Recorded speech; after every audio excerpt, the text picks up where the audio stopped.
قوموں کی زندگی میں ہیروز بہت ضروری ہے۔ وہ یہ ہے کہ جب ہم کسی کو ابھرتا ہوا دیکھتے ہیں، کسی کی شخصیت بنتے ہوئے یا مقبول ہوتے ہوئے دیکھتے ہیں، تو ہم ان کی خامیوں کی ٹوہ میں لگ جاتے ہیں۔ کی ترقی میں ان کی اقتصادی صورتحال ہمیشہ ایک امپورٹنٹ رول پلے کرتی ہے۔ علامہ نے کہا تھا کہ ہر فرد ہے ملت کے مقدر کا ستارہ۔ ٹھیک ہے سر، اجازت۔ اعوذ باللہ من الشیطان الرجیم، بسم اللہ الرحمن الرحیم۔ ناظرین، آپ کا اور یاسین لاکسی نیوز کے پروگرام کرنٹ سین میں ہم آپ کو خوش آمدید کہتے ہیں۔ ہمارے ساتھ اسٹوڈیو میں تشریف رکھتے ہیں جناب جبار مفتی صاحب، مچ سینئر جرنلسٹ ہیں، ہمارے اساتذہ کرام میں سے ہیں۔ ان کے ساتھ جناب تشریف رکھتے ہیں پرنسپل علمدار حسین کالج جناب علی سخنور صاحب، میرے اساتذہ کرام میں سے ہیں، میں نے تعلیم حاصل کی ان کے۔ ہم بات کریں گے آج اقبال ڈے کے حوالے سے، 9 نومبر اقبال ڈے۔ جی السلام علیکم سر۔ وعلیکم السلام۔ کیسے ہیں؟ خیریت سے ہیں سر؟ جی الحمدللہ۔ سر، اقبال ڈے منانے کا جو بنیادی مقصد ہے، ہمارے یقیناً ہمارے محسن پاکستان ہیں قائد اعظم محمد علی جناح، علامہ اقبال اور ان کے جو دوست تھے اس وقت پاکستان بنانے میں جنہوں نے ایفرٹس کی، تو ڈے منانے کا بنیادی مقصد ہوتا کیا ہے؟ کیا ہم صرف گفت و شنید تقاریب کر کے ہم ان کو یاد کر کے اور بس ختم کر دیں، یا ان کے جو نظریات افکار تھے ان پر عمل پیرا ہوں حکومتی سطح پر اور انفرادی سطح پر؟ سب سے پہلے بات کریں گے جناب جبار مفتی صاحب سے۔ السلام علیکم صاحب۔ جی وعلیکم السلام۔ سر، اس پر تھوڑی روشنی ڈالیں گے، علامہ اقبال ڈے منانے کا بنیادی مقصد کیا ہوتا ہے؟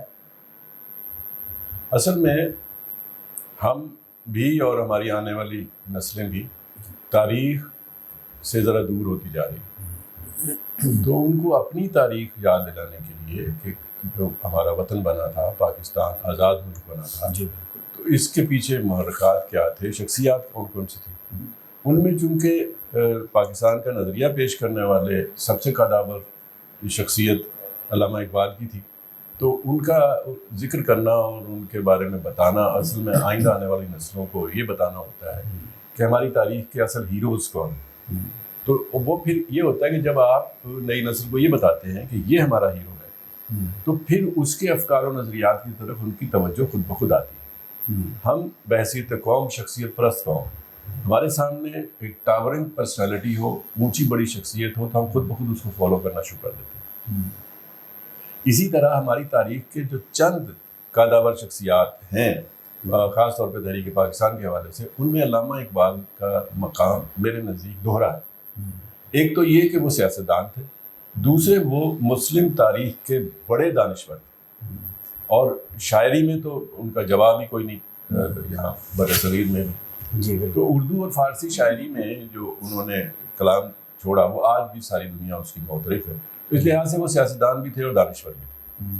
تو انہوں نے سیاست اور دانش دونوں کو ملا کر قوم کی رہنمائی جس انداز میں کی، تو اس کے لیے ضروری ہے کہ پھر وہ آنے والی نسلوں کو بتایا جائے، تاکہ وہ جانیں کہ ہماری تاریخ میں کون کون سی شخصیات، اہم شخصیات، اور ان کے نظریات کیا تھے اور ان کو فالو کرنے کا طریقہ کیا ہے۔ اب جو اساتذہ کا کام ہے، جو سینئرز کا کام ہے، وہ یہ بتانا ہے کہ یہ تھی ہماری شخصیات، یہ تھی ان کے نظریات، اور ان کو فالو کر آج کے دور میں ان کے نقش قدم پر چلنے کیسے چلا جا سکتا ہے، اور کیوں چلنا چاہیے، اور کیا اہمیت ہے اس کی ہماری تاریخ میں آج۔ اس لحاظ سے ضروری ہے کہ یوم اقبال بھی منایا جائے اور ان کا ذکر بھی کیا جائے، ان کے افکار کا بھی، ان کی خدمات کا بھی۔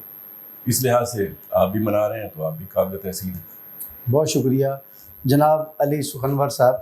جیسے کہ ابھی جبار مفتی صاحب نے بھی بتایا ہے کہ علامہ اقبال کے جو نظریات اور افکار کو دہرانا، یاد کروانا، تاکہ ان کے پر عمل پیرا ہو کر ہم آگے ترقی کر سکیں، آگے بڑھ سکیں، تو کیا ہمارے تعلیمی اداروں میں بطور اساتذہ ہمارے سلیبس میں یہ چیزیں اسی طرح ہائی لائٹڈ ہیں؟ ہم آج کے نوجوان کو، اقبال کی شاعری میں 2 ہی چیزیں، یہ مومن اور نوجوان، سب سے زیادہ اس پر روشنی ڈالی گئی۔ ہم اپنے تعلیمی اداروں میں آج کے نوجوان کو علامہ اقبال کی افکار اور نظریات کے تحت تعلیم اور تربیت دے رہے ہیں؟ جی یاسین بھائی بہت شکریہ.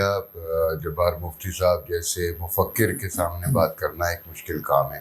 جی اور میرا درجہ ان کے شاگردوں جی کے برابر ہے. بات یہ ہے آپ نے کہا کہ جو برتھ ڈیز منانا ہے یا دن کے حوالے سے یاد رکھنا ہے، تو ان برتھ ڈیز کا یا جو ڈیز آپ منا رہے ہیں میموری جو یاد، ان کا بنیادی مقصد شاید وہی ہوتا ہے کہ جیسے پرانی عمارتیں ہوتی ہیں، جیسے بادشاہی مسجد ہے، جیسے مینار پاکستان ہے. اب کسی بھی بچے کو آپ مینار پاکستان پر لے جائیں تو اس کے ذہن میں یہ سوال ضرور پیدا ہوگا کہ یہ کیا ہے، کیوں ہے، پھر وہ اس کے بارے میں جاننے کی کوشش کرے گا. اچھا، اگر ہم اپنے اکابرین کا تذکرہ حوالہ اپنی کتابوں میں نہیں رہنے دیں گے نا، اپنے معاملات زندگی میں نہیں رہنے دیں گے، تو ہم ان کے نظریات کو بھی پروموٹ اور سپورٹ نہیں کر سکیں گے. تو یہ تو ہے آپ کے اس پہلے سوال کا جواب جو مجھ سے نہیں ہوا تھا لیکن میں نے سنا تھا وہ سوال. دوسری بات یہ کہ تعلیمی اداروں میں دیکھیں، آپ کے تعلیمی ادارے یقین کیجئے بہت اچھا کام کر رہے ہیں. میں سرکاری تعلیمی اداروں کا بات کر رہا ہوں. اپنے محدود وسائل، اپنی لمیٹڈ جو ریسورسز کہیں گے یا اسپیسیفیکیشنز کہیں گے، ان میں رہ کے بہت اچھا کام کر رہے. اگر کوئی ٹیچر بچوں کو زندہ رہنے کی، ترقی کرنے کی اور اپنی بطور پاکستانی اور بطور مسلمان شناخت کرانے کی بات کرتا ہے تو وہ پھر علامہ اقبال کی ہی بات کر رہا ہے. وہ میں اکثر سنایا کرتا ہوں اپنے بچوں کو کہ کبھی ہے حقیقت منتظر، نظر آ لباس مجاز میں، کہ ہزار سجدے تڑپ رہے ہیں میری جبین نیاز میں. میں جو سر بس سجدہ ہوا کبھی تو زمیں سے آنے لگی صدا. تیرا دل تو ہے صنم آشنا، تجھے کیا ملے گا نماز میں. نہ بچا بچا کے تو رکھ اسے، نہ بچا بچا کے تو رکھ اسے. تیرا آئینہ ہے وہ آئینہ کہ شکستہ ہو تو عزیز تر ہے نگاہ آئینہ ساز میں. اب یہ تمام ایسے بہت ساری چیزیں ہیں. یہ بذات خود ایک پیغام ہے. آپ پیغام اور پیغام دینے والا، پیغام بھی امپورٹنٹ ہوتا ہے لیکن میرا خیال ہے پیغام دینے والا زیادہ امپورٹنٹ ہوتا ہے. کہ ہم ہر آدمی کی بات نہیں مانتے، اس کی مانیں گے جس کی شخصیت ہوگی اور جس کی زمانہ عزت کرتا ہوگا، اس کا مقام. جی بہت خوب آپ نے روشنی ڈالی. علامہ اقبال کے افکار کے حوالے سے، نظریات کے حوالے سے بات کرتے ہیں جناب جبار مفتی صاحب سے. مفتی صاحب، علامہ اقبال، قائد اعظم، ان شخصیات، جیسے آپ نے کہا ہماری قوم شخصیت پرست ہے. اگر شخصیت پرستی کی طرف جاتے ہیں تو جو صورتحال ان شخصیات جو ہمارے محسن ہیں پاکستان کے، بلکہ مسلمانوں کے محسن ہیں، ان کی شخصیات، ان کی اولاد، وہ بھی یقیناً قابل احترام ہیں. ہم چاہے جاوید اقبال کی بات کریں، ہم علامہ اقبال کی بہو کی بات کریں، وہ جسٹس کے ہائی کورٹ کے عہدے سے ریٹائرڈ ہوئی ہیں. ہم جو کچھ ان کے ساتھ بطور گورنمنٹ، بطور ہم عوام پاکستانی ان کے ساتھ کر رہے ہیں، کیا ہم ان شخصیات پرستی کی طرز پہ ہے یا کچھ ان سے انتقام لے رہے ہیں؟ جو کچھ ہوا ہے وہ کسی سے ڈھکا چھپا نہیں ہے. اچھا، پہلے میں آپ کے سوال کے جواب دینے سے پہلے ایک بات میں عرض کرنا چاہوں گا کہ ہماری جو برصغیر میں خاص طور پہ مسلمانوں کی تاریخ ہے، اس کو زندہ رکھنے میں سب سے زیادہ کردار ادا کیا ہے تعلیمی اداروں نے، اساتذہ نے اور میڈیا. نئی نسل کو یہ بتانا کہ ہماری تاریخ کیا ہے، اور بلکہ سنہری تاریخ کیا ہے، اور ہمارے اکابرین کون تھے، ہمارے لیڈر اور رہنما کون تھے، اور ان کی سیرت کیا تھی اور ان کے کارنامے کیا. اس میں سب سے زیادہ کردار میں اساتذہ کا سمجھتا ہوں، تعلیمی اداروں کا سمجھتا ہوں. جی. اس کے بعد میڈیا کا ہے کہ میڈیا نے بھی، اور آپ بھی میڈیا کے حوالے سے آج اپنا یہ فرض ادا کر رہے ہیں. اب آ جائیں، جو میں نے شخصیات کی بات کی تھی، تو ہمارے یہاں جو آپ نے بتایا کہ سلوک کیا گیا، تو دیکھیں شخصیات جو ہوتی ہیں وہ بھی انسان تو ہوتے ہیں نا، انسان بھی خطا کا پتلا ہے، کوئی غلطی بھی ہو جاتی ہے. لیکن ہمارے ہاں اصل جو نفسیاتی مسئلہ ہمارے ساتھ ہے، عام عوام کے ساتھ، وہ یہ ہے کہ جب ہم کسی کو ابھرتا ہوا دیکھتے ہیں، کسی کی شخصیت بنتے ہوئے یا مقبول ہوتے ہوئے دیکھتے ہیں، تو ہم ان کی خامیوں کی ٹوہ میں لگ جاتے ہیں، اور اگر کوئی چھوٹی موٹی خامی سامنے آ جائے تو اس کو اتنا اجاگر کرنے کی کوشش کرتے ہیں، اتنا اس کو نمایاں کرنے کی کوشش کرتے ہیں کہ وہ شخصیت داغدار ہو جائے اور وہ شخصیت نہ رہے اس انداز میں قابل احترام. بہت یہ ہماری ہے نفسیات. تو یہ آپ ہر فیلڈ میں آپ اس کو لے لیں کہ جب بھی مثال کے طور پر آپ کے ڈاکٹر قدیر خان ہیں، آپ کے یہاں ایٹم بم کی مجد پاکستان کیا تھا جی، انہوں نے ایک پاکستان کو ایٹمی طاقت بنانے، وہ ہیرو ہیں. لیکن پھر بھی ہمارے میڈیا کے اندر، ہمارے محفلوں کے اندر ان کی بھی کوئی نہ کوئی خامی ڈھونڈ ڈھانڈ کے کہ ان کی بیوی فلاں ملک کی رہنے والی تھی یا فلاں کچھ بھی میں کہہ رہا ہوں، وہ چھوٹی چھوٹی سی باتوں کو لے کر ان کی شخصیت کو کا قد کاٹ کم کرنے کی ہم کوشش کر کے نفسیاتی طور پہ شاید ہم اپنے آپ کو بڑا کرتے ہیں.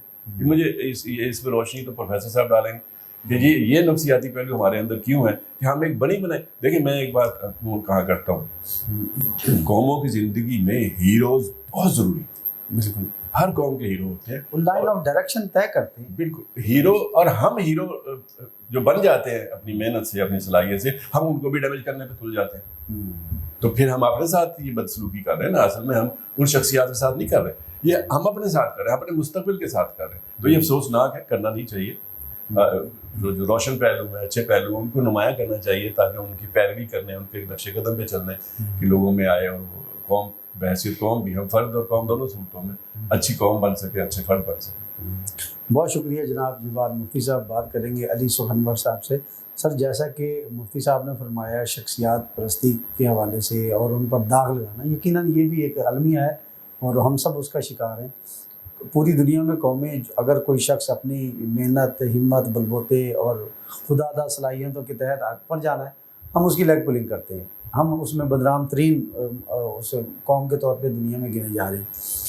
حکومتی سطح پر علامہ اقبال کے نظریات کے تحت حکومت اور ملک کو آگے لے جانے کے لیے وہ کون سی ایسی وجوہات ہیں جو اب تک پیرامند نہ ہو کے ہم نہیں ان پر پوری طرح سے عمل درآمد کر سکے اور ان کے نظریات اور افکار کے مطابق پاکستان کو، اس قوم کو نہیں لے کے جا سکے؟ کہاں خامیاں کہاں آپ دیکھتے ہیں؟ جی یاسین بھائی، معذرت کے ساتھ میں چھوٹی سی عرض کروں گا کہ قوموں کی ترقی میں ان کی اقتصادی صورتحال ہمیشہ ایک امپورٹنٹ رول پلے کرتی ہے. آپ امریکہ کو دیکھ لیں، برطانیہ کو دیکھ لیں، ایران کو، سعودی عرب کو، جہاں کہیں پراسپیرٹی ہے، جہاں اسٹیبلٹی ہے، اکنامک اسٹیبلٹی، وہاں پر نظریات کا فروغ بھی ہوتا ہے، وہاں پہ کنسیپٹس کی پروموشن بھی ہوتی ہے، تمام چیزیں ہوتی ہیں.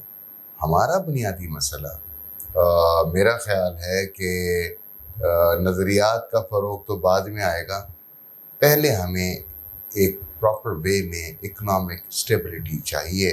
پاکستان میں آج تک کبھی بھی جسے ہم کہتے ہیں نا اقتصادی مضبوطی، وہ ابھی تک نہیں آ سکی ہے.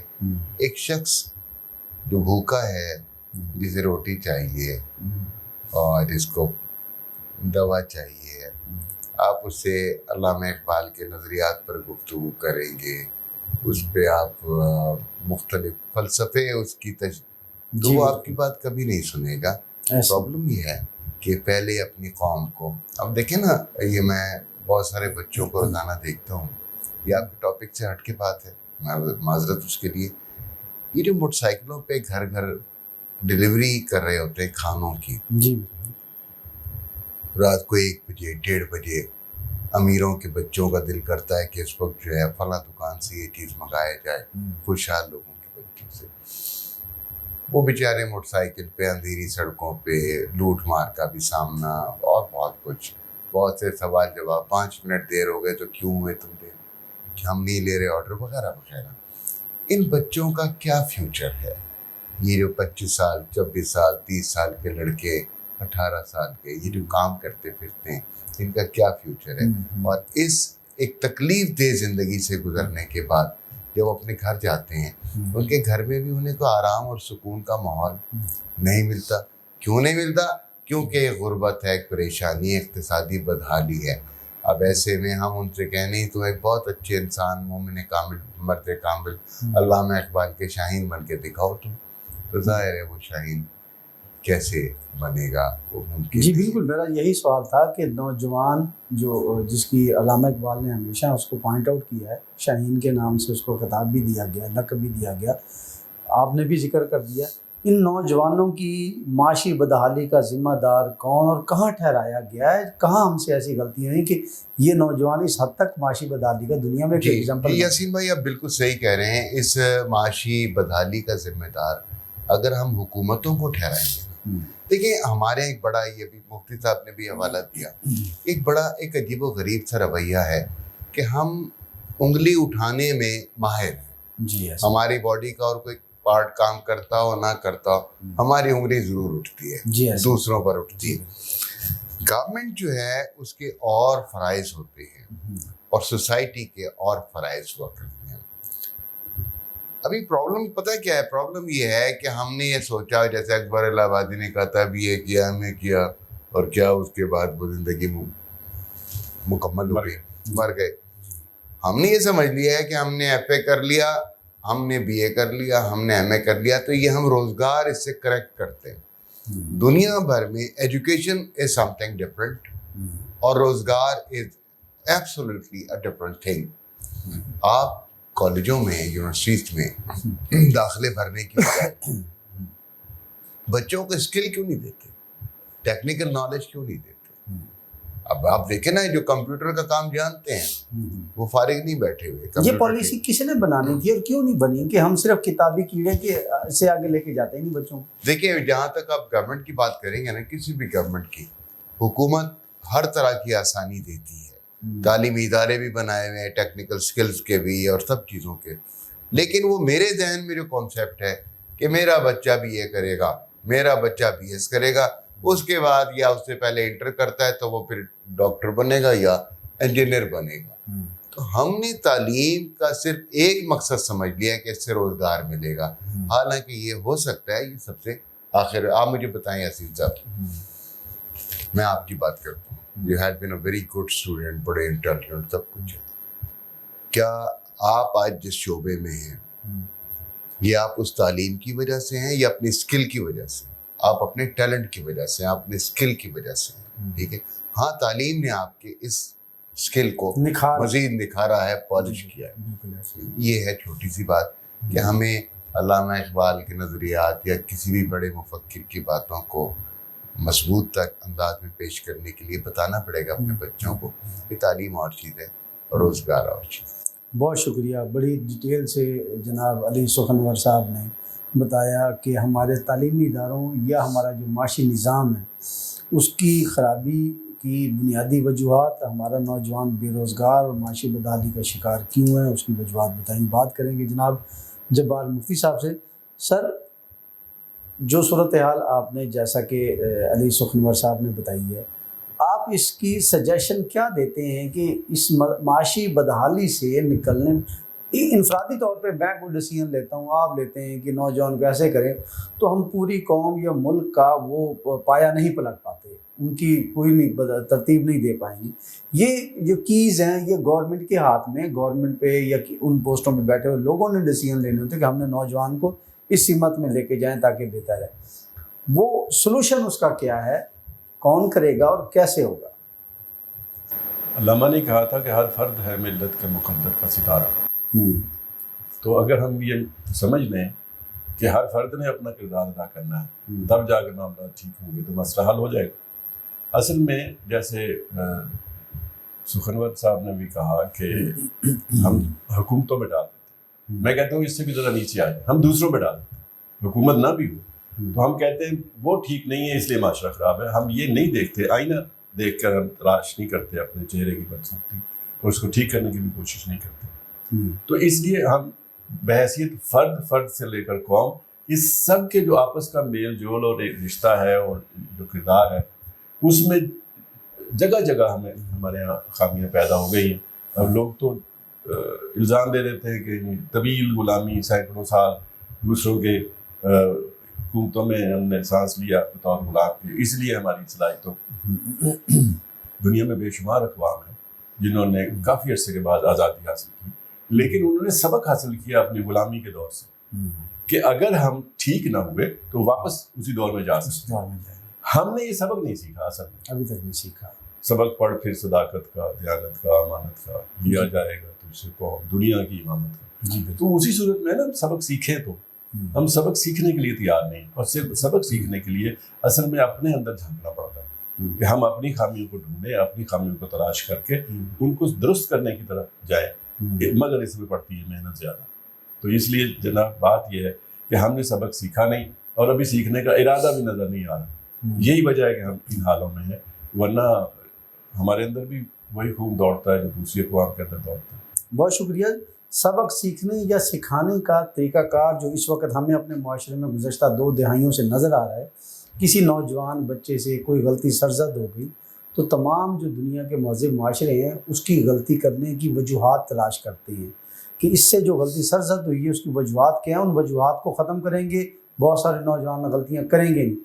ہمارے ہاں ایک ہی کنسیپٹ ہے, کسی نوجوان سے غلطی دیو پرچہ دیو جیل. کیا اس سے اصلاح ہو پائے گی, یا یہی طریقہ رہ گیا ہمارے پاس؟ نہیں, یہ تو ہمہ پہلو ہے نا. اصلاح جو ہے وہ ایک طرف ون سائیڈڈ نہیں ہے, اس کا ایک فیکٹر بھی نہیں ہے. اس لیے ہمارے ہاں بات تو کسی بھی ٹی ہے, لیکن بات درست ہے کہ ہر اس طاقت, ہر اس قوت, ہر اس شعبے نے کردار ادا کرنا ہے جس کا انفلوئنس بنتا ہے, جس سے لوگ متاثر ہوتے ہیں. اس میں میڈیا بھی ہے, اس میں اساتذہ بھی ہے, اس میں والدین بھی ہیں. تو یہ سب آنے والی نسل کی کیا کوئی رہنمائی کرتے ہیں, ان کو بتاتے ہیں کہ صحیح کیا ہے, غلط کیا ہے. پھر آگے سے جو نئی نسل ہوتی ہے جن کے پاس تجربے کا فقدان ضرور ہوتا ہے, لیکن ان کے اندر عقل و شعور موجود ہوتی ہے. انہوں نے ایک چیز حاصل کہاں سے کرنی ہے, استاد سے کیا سیکھنا ہے, والدین سے کیا سیکھنا ہے, معاشرے سے, میڈیا سے کیا سیکھنا ہے, یہ ان کے اندر کی صلاحیت ہوتی ہے. اگر ہم اس کی طرف سے غافل ہیں, اس کی طرف ہم جانا ہی نہ چاہیں یا اغماز برتیں, میں عموماً کہا کرتا ہوں کہ ہمارے ہاں محنت اور دیانت دونوں کا فقدان ہے. اگر ہمارے ہاں محنت اور دیانت یہ دونوں آ جائیں تو بے شمار مسائل خود بخود حل ہوتے چلے جائیں, رکاوٹیں دور ہو جائیں. لیکن مسئلہ وہی ہے کہ ہم نے محنت بھی نہیں کرنی, الزامات بھی دوسروں پہ لگانے ہیں, خود اپنے اندر خامی تلاش کر کے اس کی اصلاح کرنے کی طرف. تو یہ میں نے جیسے عرض کیا کہ یہ کوئی ایک فیکٹر نہیں ہے, بے شمار پہلو ہیں, سب پر ہی توجہ دینے کی ضرورت ہے. اور اس میں وہی ہے, آپ نے, پروفیسر صاحب نے, ہم نے, سب نے مل کر کرنا ہے. جی بہت شکریہ جناب پروفیسر علی سخنور صاحب. ابھی مفتی صاحب نے بتایا کہ ہم نے نوجوانوں کو کس طرح تربیت دینی ہے, ان کو بھی اپنی ذمہ داری قبول کرنی ہوگی کہ انہیں کس طرح کون سی چیز کو ایکسیپٹ کرنا ہے, کون سی کو ریجیکٹ کرنا ہے. تو اس وقت تعلیمی اداروں میں جو آپ دیکھ رہے ہیں مڈلس بلکہ ہائی لیول سے ہی جو ایک کچھ منفی طرز سوچ کے جو افراد, افسران یا ادارے ہیں وہ نوجوانوں کو دھکیل رہے ہیں نہ چاہتے ہوئے رشوت کی طرف, رشوت ستانی نہیں, رشوت کے فروغ کی طرف, وہ کرپشن کی طرف, وہ اس طرف لے کے جانا چاہ رہے ہیں جس طرف جانا نہیں چاہیے. اس کا تعلیمی اداروں میں اس کا سب سے بڑا میں سمجھتا ہوں قصوروار جو ہے وہ پالیسی میکر ہیں یا ان سیٹوں پہ بیٹھے ہوئے ہیں جو بچوں کی بنیاد پہ کہ آپ کا جرمانہ ہے 100 روپیہ, اس کو ختم کروانا ہے تو 20 مجھے دے دو, 100 ختم ہو جائے گا. اس لیول پر اس کا کیسے خاتمہ ممکن ہے؟ یہ بچوں میں بہت ہی منفی اثرات اب ہو رہے ہیں. میٹرک کے پیپر لے لیں, وہاں 500 روپے پریکٹیکل کی فیس ہے, دیں گے آپ کو پریکٹیکل کے نمبر لگائیں گے, پاس مارک, نہیں دیں گے تو کوئی بھی آبجیکشن لگا کے آپ کو کلاس سے باہر نکال دیں. یہ پریکٹس پچھلے 2 سال سے ہم دیکھ رہے ہیں, آپ سن بھی رہے ہوں گے, یقیناً آپ کے بھی لمبی ہوگی. کیسے کیا یہ ڈائریکشن نوجوان کو دینا جو اقبال کا شاعری ہے, اس کی سمت کیسے ڈائریکشن بہتر کی جا سکتی ہے؟ یسین صاحب آپ بالکل صحیح کہہ رہے ہیں, لیکن بات یہ ہے کہ کسی بھی معاشرے میں, کسی بھی سسٹم میں سب کچھ برا نہیں ہوتا, سب کچھ اچھا نہیں ہوتا. یہ تمام دنیا کے معاشروں میں ایسا ہی ہے. چند پرسنٹ برائی ہے لیکن وہ ہے بھی ہے, 100% بھی. تو ہم مل جل کر ان چیزوں کو ٹھیک کر سکتے ہیں. بات صرف اتنی ہے کہ جب میں بات کروں گا کسی بچے سے, کسی نوجوان سے, اور میں اس کا آئیڈیا دوں گا, اور یہ مفتی صاحب بیٹھے ہیں ہمارے ساتھ, پچھلے 40 سال سے 45 سال سے ہم انہیں دیکھ رہے ہیں, ان سے سیکھ رہے ہیں. جی بالکل. ہم نے کبھی ان کی گفتگو میں کوئی برا لفظ, کوئی منفی رویہ, کوئی سخت جملہ ہم نے تو نہیں دیکھا. ٹھیک ہے, اچھا اب ہم ان سے سیکھ رہے ہیں. جی بالکل. ہم بھی کوشش یہ کریں گے اپنی ذات میں رہتے ہوئے کہ چلیں جو اچھائیاں ہم نے مفتی جبار مفتی صاحب سے سیکھی ہیں وہ آگے ہم اپنی نسل کو منتقل کریں. ضرورت صرف اس بات کی ہے کہ جو لوگ چاہے وہ استاد ہیں یا وہ صحافی ہیں یا وہ سیاستدان ہیں انہیں کم از کم، میں نے ایک انٹرویو میں پچھلے دنوں کہا تھا کہ کوئی کسی سیکیورٹی فورس کے لوگ تھے ان سے بات کر رہا تھا، میں لیکچر دے رہا تھا، میں نے کہا جی آپ مجھے یہ نہیں جانتے ہیں کہ میں نے کون سا امتحان کس ڈویژن میں پاس کیا، میں نے کون سا امتحان کتنی دفعہ میں پاس کیا، آپ کو نہیں معلوم. آپ کو نہیں معلوم کہ میں ایک مرلے کے گھر میں رہتا ہوں یا میں 10 کنال کے بنگلے میں رہتا ہوں. آپ کا میرا تعارف میرے لفظوں سے ہے، میں جو بات کر رہا ہوں، جو لفظ استعمال کر رہا ہوں، جو لہجہ ہے، جی بالکل ٹھیک ہے، میرا تعارف آپ سے ابتدائی اس کے ذریعے ہے. ہمیں اپنے اس تعارف کو مضبوط تر کرنا چاہیے تاکہ وہ اور بادل کی طرح، بارش کی طرح آگے پھیل سکے. وہ صحافی ہوں، ٹیچر ہوں، مسجد کے امام صاحبان ہوں، خطیب ہوں، ان سب کو بنیادی طور پہ یہ بتانا چاہیے اپنے سننے والوں کو کہ اپنے آپ کو ایک مثال بناؤ. ہم میں سے ہر ایک علامہ اقبال ہے اگر وہ بننا چاہے گا، اور وہی روشنی آگے کی طرف پھیلتی ہے. جی جناب جبار مفتی صاحب، جیسے کہ ابھی علی سخنور صاحب نے بتایا کہ نوجوان نسل جو ہے وہ اپنی اصلاح خود کرے. وہ اپنی اصلاح کیسے کر سکتی ہے؟ اقبال کے شاہین، اقبال کے نظریہ، اقبال کے افکار کے مطابق آپ نوجوانوں کو کیا مشورہ دیں گے، کیا نوجوانوں کو میسیج دیں گے؟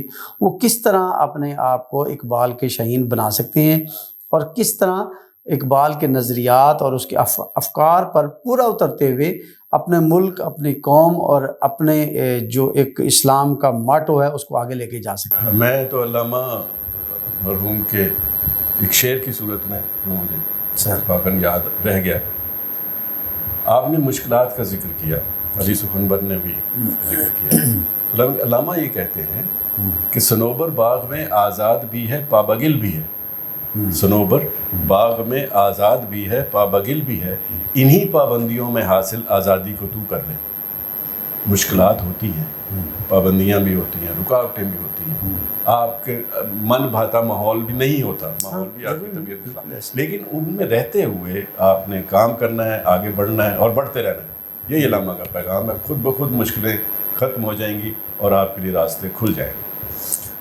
بہت شکریہ ہمارے مہمانان گرامی کا جو ہمارے اس ٹاپک پر تشریف لائے، اور انہوں نے بہت مفید باتیں کی. جس طرح کہ جناب جبار مفتی صاحب اور علی سخنور صاحب نے بتایا کہ نوجوان نسل کو بدلنے کے لیے کہ اوپر سے کوئی چیز نہیں آئے گی. ہمارا اقبال کا شاہین، ہمارا نوجوان پاکستان کا مستقبل ہے، پاکستان کا سرمایہ ہے، پاکستان کی وہ امید ہے، امید کی وہ کرن ہے جو پاکستان کو قائد اعظم کے نظریات، اقبال کے افکار اور کے تحت آگے لے کے جا سکتی ہے. نوجوانوں کو صبر تحمل کا مظاہرہ کرنا ہوگا. اپنی مدد آپ کے تحت، جیسا کہ مفتی صاحب نے بتایا ہے کہ ہرڈلز بھی آتی ہیں، ہر کام میں آتی ہیں. کبھی کسی معاملے میں، کسی بھی قوم کو، کسی بھی امت میں، کسی بھی راستے میں پکی پکائی نہیں ملتی. وہ کوئی گاڈ گفٹڈ ہی چند دنیا کی اگزامپل ہیں جن کو پکی پکائی ملتی تھی. نوجوانوں کو اپنی مدد آپ کے تحت آگے بڑھنا ہوگا. ان ہرڈلز کو فیس کرنا چاہیے تحمل کے ساتھ. برداشت کا مادہ اپنے اندر پیدا کریں تاکہ اس پاکستان کو، اس ملک کو، اس قوم کو اقبال کے افکار اور قائد اعظم کے نظریات کے مطابق آگے لے کے جا سکیں. اس کے ساتھ ہی آج کے پروگرام کا وقت ختم ہوتا ہے. نیکسٹ پروگرام تک کے لیے ہمیں اجازت دیجیے. پاکستان زندہ باد.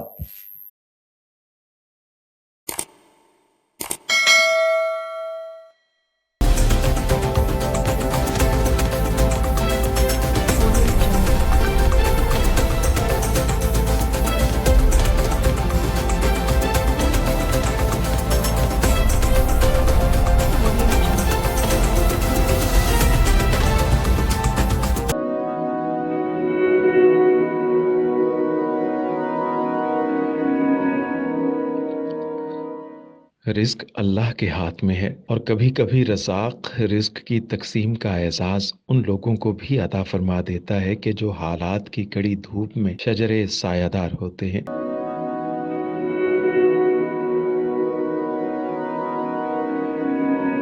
ملتان میں سلطان فاؤنڈیشن کی جانب سے مختلف مقامات پر سینکڑوں افراد کے لیے سلطان دسترخوان سجایا جاتا ہے۔